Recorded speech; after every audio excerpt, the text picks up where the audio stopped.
Iubiți credincioși și dragi prieteni ai Cuvântului Dumnezeu, în seara aceasta câteva versete din Faptele Apostolilor, capitolul 27, ne vor ajuta pentru a ne crește încrederea în Dumnezeu, pentru a nu fi cuprinși de frică și de spaimă. Faptele Apostolilor, capitolul 28, versetul 27. Oamenii nu mâncaseră de multă vreme. Atunci Pavel s-a sculat în mijlocul lor și a zis: oamenilor, trebuia să mă ascultați și să nu fi pornit cu corabia din Creta, ca să fi scăpat de această primejde și de această pagubă. Acum vă sfătuiesc să fiți cu voie bună, pentru că niciunul dintre voi nu va pieri și nu va fi altă pierdere decât a corăbiei. Un înger al Dumnezeului, al căreia sunt eu și căreia îi slujesc, mi s-a arătat azi noapte și mi-a zis: nu te teme, Pavele, tu trebuie să stai înaintea cezarului și iată că Dumnezeu ți-a dăruit pe toți cei ce merg cu corabia împreună cu tine. De aceea, oamenilor, liniștiți-vă, căci am încredere în Dumnezeu, că se va întâmpla așa cum mi s-a spus. Apostolul Pavel era în călătorie pe mare spre Roma, unde urma să fie judecat de cezar. Alături de el era evanghelistul Luca și încă 68 de persoane, un mare număr de oameni, și au fost cuprinși de o furtună teribilă care a durat mai multe săptămâni în Marea Mediterană și în Marea Adriatică. Astfel că la un moment dat, așa cum spune Faptele Apostolilor, capitolul 28, cu versetul 20, pierdusem orice nădejde de scăpare. Aș vrea să observați un lucru.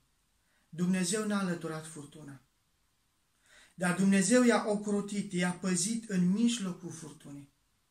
La fel și astăzi, biserica, noi credincioșii, trecem printr-o mare furtună epidemiologică, o molimă care bântuie în întreaga lume, dar chiar în mijlocul încercării, Dumnezeu ne păzește, ne ocrotește. Apostolul Pavel a primit o înștiințare de la Dumnezeu în vis, prin care a înțeles că viața lui și viața tuturor celor care erau în corabie va fi protejată de Dumnezeu. Dumnezeu își face partea lui întotdeauna. Care ar trebui să fie atitudinea noastră în furtună? Versetul 25. De aceea, oamenilor, spune Apostolul Pavel, liniștiți-vă, căci am încredere în Dumnezeu că se va întâmpla așa cum mi s-a spus. În mijlocul încercării, în mijlocul furtunii, nu trebuie să ne cuprindă frica, nu trebuie să ne impacientăm, ci trebuie să ne liniștim în brațele lui Dumnezeu, având încredere că Domnul ne va purta de grijă și ne va ocroti. Trebuie să avem încredere în Dumnezeu. Și oamenii din corabie s-au liniștit după săptămâni de zile de furtuni și de greutăți. Oamenii împreună cu Pavel și cu Luca s-au liniștit, având încredere în Dumnezeu. Dumnezeu își face partea Lui, dar și noi, ca și credincioși, ca și oameni, trebuie să ne facem partea noastră.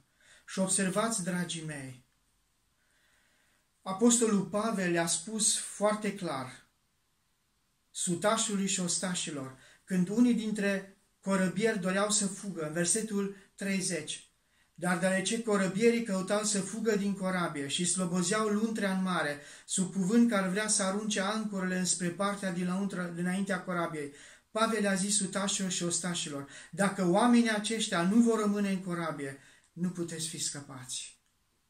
Noi trebuie să ne facem partea noastră. Noi trebuie să rămânem în corabie, să rămânem în corabia lui Dumnezeu, altfel nu vom putea fi scăpați. Și sutașul a înțeles și corăbierii au înțeles că nu există alt mijloc de salvare. Apoi, Apostolul Pavel, versetul 33, a rugat să mănânce și să se odihnească. Astăzi sunt 14 zile de când stați mereu de veche și n-ați luat nimic de mâncare în gură. De aceea vă rog să mâncați, căci lucrul acesta este pentru scăparea voastră și nu se va pierde niciun păr din cap. După ce a spus aceste vorbe, a luat pâine, i-a mulțumit lui Dumnezeu înaintea tuturor, a frânt-o și a început să mănânce. Toți s-au îmbărbătat atunci și au luat și ei și au mâncat. E nevoie astăzi de încurajare pentru cei care luptă în linia întâi, pentru medici, pentru asistente, pentru cei bolnavi. Suntem chemați și noi ca și credincioși să îi îmbărbătăm pe aceștia care trec prin mari suferințe, prin mari dureri. Și, dragii mei, am mai făcut ceva. După ce s-au săturat, versetul 38, au ușurat corabia aruncând grâu în mare. Au aruncat greutățile inutile care amenințau corabia. Și noi astăzi suntem chemați să ne pregătim din punct de vedere medical, sanitar, să ne protejăm, să ne dezinfectăm, dar și din punct de vedere spiritual. Greutățile care apasă corabia vieții noastre. Și în alte locuri din Scriptură se referă la păcat, să le aruncăm în mare, să le aruncăm de lângă noi. Apostolul Pavel în Evrei spunea să înlăturăm greutățile, păcatul care ne înfășoară așa de lesne și care ne împiedică în alergarea noastră. Dragii mei, în mijlocul furtunii, Dumnezeu ne păzește. De aceea să ne liniștim, să ne încurajăm, să ne îmbărbătăm și să fim o încurajare pentru alții.